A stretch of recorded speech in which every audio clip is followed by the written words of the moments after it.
It's August 22nd, 2025. This is the Room Now podcast. Hi, I'm Dr. Jack Cush, executive editor of RoomNow.com. This week on the podcast, the FDA has made some new regulatory decisions. We've got data on safety. Safety is always good news. And when does a syndrome graduate and become a disease? But first, we're going to talk about a new FDA approval. The FDA this past week approved a new drug for fibromyalgia, the first drug in 15 years. It's called Tomia.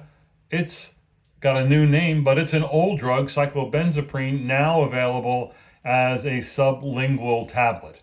So it's taken sublingually. The dose is, I think it's 6 milligrams per dose.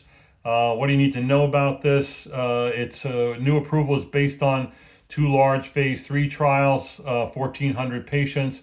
The dose is 2.8 milligrams. You're supposed to take two or one, depending on the dose that you'd like. Peak concentration levels are 4.3 hours. But again, cyclobenzaprine has a long half-life of 36 hours. So I guess there's always the potential that this drug could leave a hangover. The half-life is longer in the elderly and is longer in people with liver disease. So let's talk about some safety issues, and I found a few this week that I thought were important. I don't. How long are you doing your rituximab infusions in? The old guideline was that it was a 4-hour infusion, sometimes longer. If they had problems, you had to slow it down. It was 5 or 6 hours. Well, I think more recently, many of you have gone to what's called a more rapid infusion. A meta-analysis of the efficacy and the utility and the safety of that was done. 7 trials, 538 patients with a variety of rheumatic or autoimmune diagnoses were given either the oncology dose or the rheumatology dose, 1,000 milligrams times 2 weeks apart. And they specifically looked at the outcomes of 90 to 120 minute infusions. All of these were done with pre-medication, and they all had a very low risk, 3 to 15% of grade 1 or 2 infusion reactions. Very few were, there was only 6 patients with grade 3, and that's not even a serious infusion reaction. So you can go fast, and I think you can go faster on the second, third, fourth infusion than the first. But this is how I've been doing it in maybe the last 5 years. But I must say I don't have many people on rituximab this day, but I'm not associated with a clinic that has an infusion center, so that might be one good reason. Another safety study comes from an analysis done by Joe Marola, a rheumatologist who also does dermatology at UT Southwestern. He did a claims data analysis of 82,000 psoriatic arthritis patients and found about 1% of them, or 542, who are receiving what he called combination targeted treatment, or CTT, for more than 3 months. That means you're getting targeted therapies, expensive therapies, newer therapies in combination. So this could be called combination biologics, but it turns out that the most common targeted combination that was being used was apremilast, either in combination with a TNF inhibitor or apremilast in combination with an IL-17 inhibitor. And in that combination, the rates of infections were not any higher than patients who were on one drug alone. So again, that's sort of good news. Combination was not associated with more serious infections. The relative risk was 0.53 for SIEs that spanned over one, so it was not higher. And opportunistics were also not any higher. And this was looking at outcomes after 3 or 6 months of patients taking these combinations. I guess one of the points of the paper was maybe you should be using more of that. But then again, can you get 2 expensive therapies paid for? We really don't have good trials or any trials, reliable data about the efficacy of combining apremilast with a biologic. We do know that there are combination biologic trials going on right now in psoriatic arthritis. So this is kind of observational data. I don't know if that's a get out of jail free card that you can use this without impunity. Obviously, patients getting combination therapy are more likely to be more severe and have more of a refractory um, kind of disease that merits more aggressive therapy. So we need more on that. Another safety issue is with JAK inhibitors and JACNE. We've talked about the occurrence of acne with JAK inhibitors, coined JACNE. The data, I must say, my rheumatology colleagues say, I don't see none of this JACNE.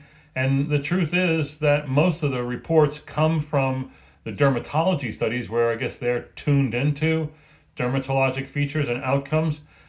This particular study is the occurrence rate of JACNE in over 2,000 patients with inflammatory bowel disease who were getting JAK inhibitors. 272, so that's more than 10%, developed this. The crude prevalence was 16% with upadacitinib, 4% with tofacitinib, 2% with filgotinib, and it was somewhat dose dependent with UPA and TOFA. Again, patients who did get JACNE tended to be middle age, 30 to 50 years of age, with mild to moderate disease severity, and it usually occurred in the first 3 months. There was a higher risk if you had a prior history of acne vulgaris. Well, why isn't that just acne occurring in someone on a JAK inhibitor, which may actually help their acne? But nonetheless, if you had prior acne vulgaris, it gave you a five-fold increased risk of developing JACNE. So it's not just the derm patients, they're seeing it too in IBD cohorts. I put up a Cochrane analysis this week on the use of immunosuppressive therapy in idiopathic inflammatory myositis. This was looked at about 3 or 4 years ago, where basically the Cochrane analysis said, sorry, there's really no data to support their use. And it's not much different at this point. Again, they looked at a number of therapies, including biologics, and they really found insufficient evidence to really come down in a very positive way on the use of immunosuppressives. And clearly, this is an unmet need. We do need trials of immunosuppressives and immunomodulatory drugs. And for me, we use methotrexate and we use azathioprine based on pretty weak data and no indication. All right. We don't have drugs that are indicated in inflammatory myositis, and we certainly need trials going forward in this area. I want to see. You do know the rituximab trials failed, but some say there were problems in the design of the trial, and there's still some who advocate for that.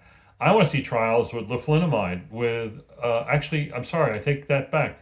IVIG has been FDA approved for use in patients with myositis.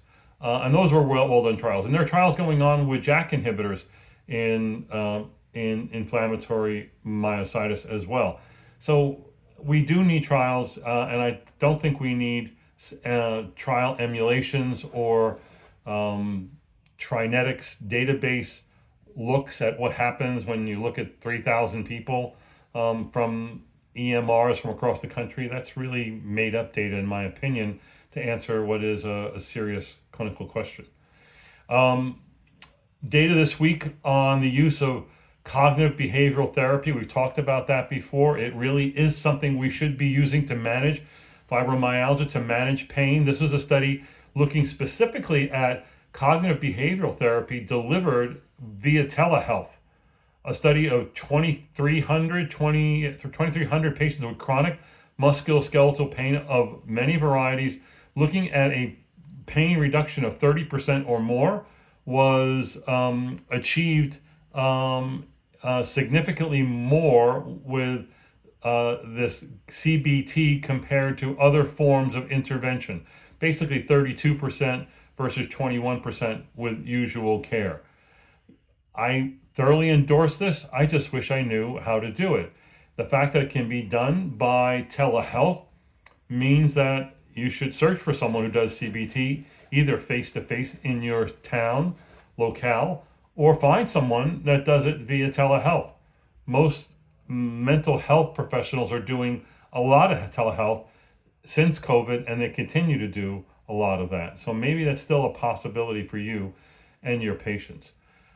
We found a report this week at the autoimmune disease treatment market is currently valued about $7 billion in the United States, and that's going to rise in the next 6 to 8 years by another $5 billion to $12.6 billion by 2032.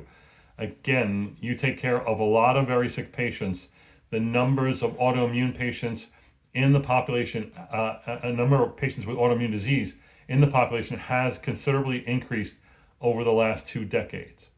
I was looking at some reports this week about gout and whatnot, and I decided to put up a tweet on my gout stop card. You may want to look at that on Twitter or find the link in the show notes. You can download the Gout Stop card. It's got a front and a back to it. And it's a card that's a little bigger than a business card that you can print out at your local printer and hand these out to patients. You know, gout patients are notorious for A, mismanagement, and B, never coming back. And why not equip them with some of the facts that they need to know that they can have in their wallet when they get their next gout attack? And that's what the Gout Stop card. The front side is about just in general information about gout. The back side is about management issues. It's a good download. I thoroughly endorse it. Gout affects 12.1 million Americans currently. That's at the last NHANES assessment. Takayasu's What Do You Use for Treatment? A retrospective multi-center trial this week showed you the efficacy of both infliximab and adalimumab in patients with Takayasu's. There was no control group of placebo or another active control. That the two patients with getting either of the TNF inhibitors did get better, and they were basically non-inferior to each other. So you can endorse the use of a TNF inhibitor in patients with Takayasu's that need better disease control.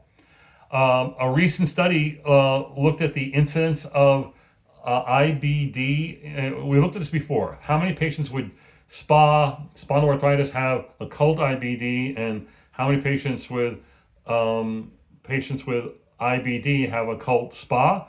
This is a study of 1,500 IBD patients, either Crohn's or ulcerative colitis, who were being treated with either biologics or JAK inhibitors, and they found that almost 7% of them had musculoskeletal symptoms, and that a minority of those people, 2% of the overall number, were later diagnosed with spondyloarthritis.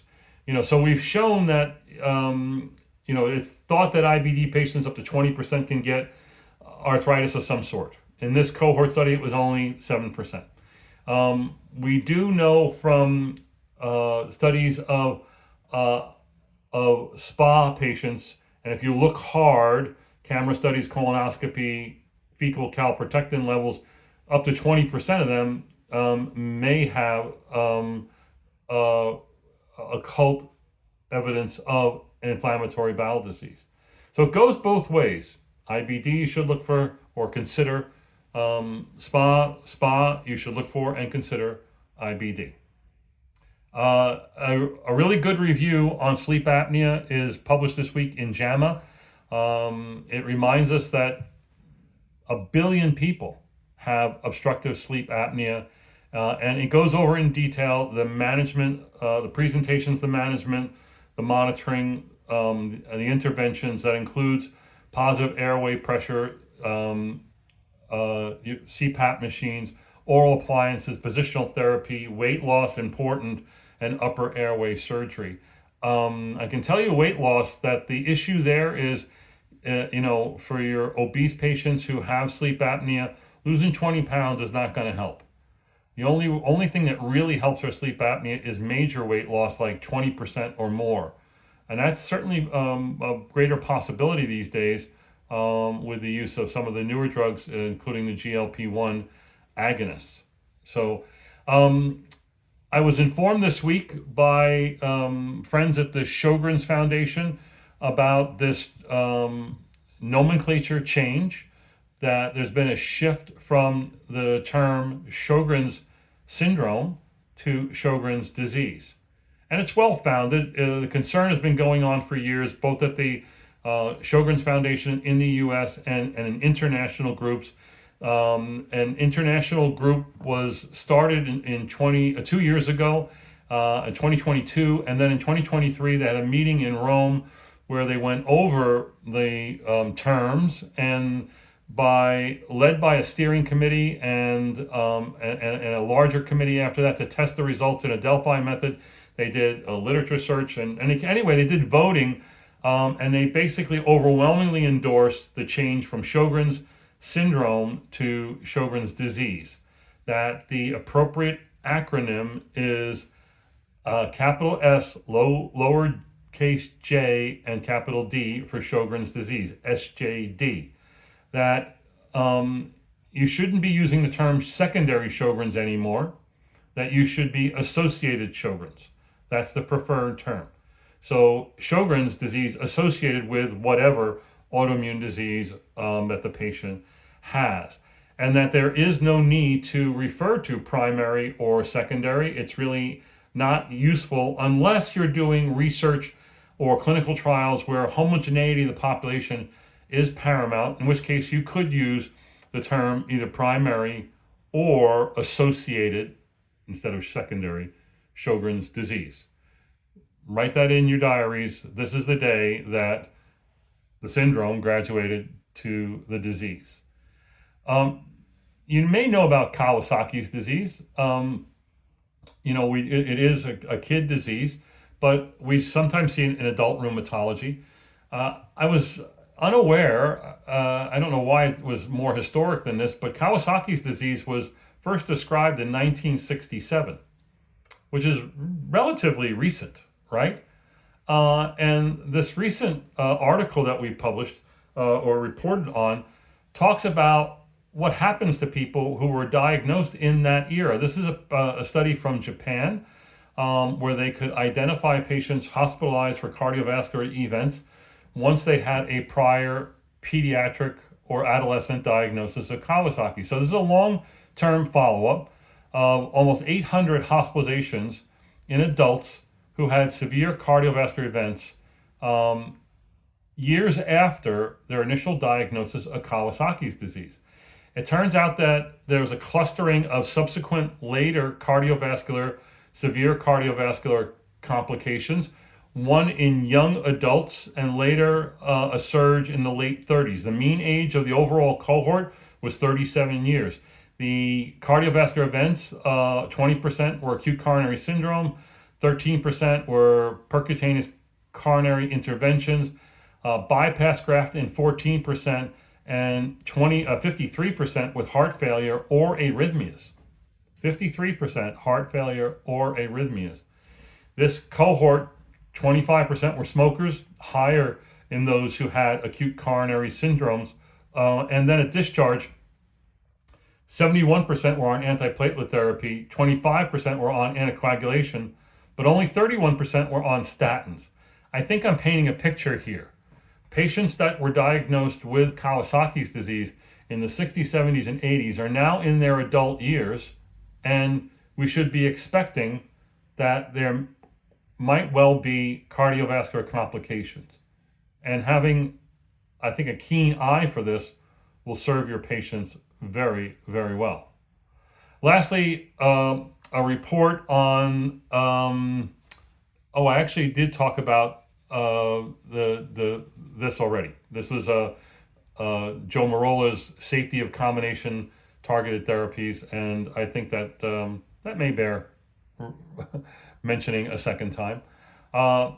That's it for this week on the podcast. This week coming up on Room Now, on Tuesday night, we have a Tuesday night rheumatology session. It's a webinar for you, the rheumatologist. This is a 20-year look back at what we've learned about DMARD and biologic therapy and how we can apply that going forward. We've got a great TNR panel discussion The panel is Jeff Curtis from UAB, Catherine Liao from the Brigham, and Stan Cohen from UT Southwestern in Dallas. One of my mentors. Actually, all these folks are my mentors because they're so smart and they teach us. I'm going to be moderating, and I'm going to be throwing at them the answers that you provided in the last 3 weeks, where we gave you a bunch of survey questions on this topic. It should be a very interesting discussion. You might want to tune in on Tuesday night, or look for it on Room Now or any of the other channels where we'll be live streaming. That includes LinkedIn, Facebook, Twitter, X, and YouTube. That's Tuesday night, the 26th of August at 7 p.m. Be there. It'll be fun.